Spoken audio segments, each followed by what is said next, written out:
जलवाहिनी गळती, प्रशासनाचा नाही अंकुश, नाही आमदाराकडून गांभीर्य. इचलकरंजी शहराला पाणीपुरवठा करणारी 18 किलोमीटर लांबीची कृष्णा जलवाहिनी बदलण्यासाठी तब्बल 15 वर्षाचा कालावधी लागला, तरीही अद्याप काम अपूर्णच आहे.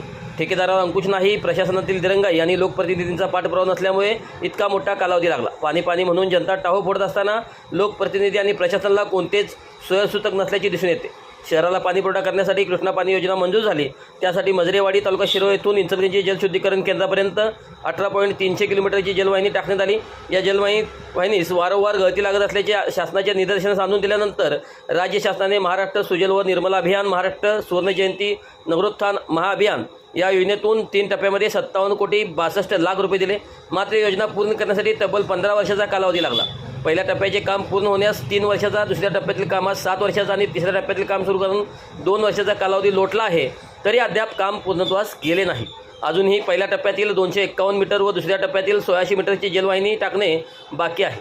सर्वाधिक कालावधी हा दुसऱ्या टप्प्यातील कामास लागला. या 15 वर्षामध्ये 3 लोकसभेच्या आणि 3 विधानसभेच्या निवडणुका झाल्या, तरी जलवाहिनीचे भिजत घोंगडं आहे. तसंच काम पूर्ण करण्यासाठी ठेकेदाराला वेळोवेळी मुदत देण्यात आली, तरीही लवकर काम पूर्ण करता आले नाही.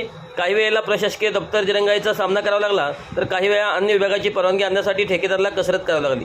प्रशासनाचा ठेकेदारावर अंकुश नसल्याचे चित्र या योजनेदरम्यान दिसले.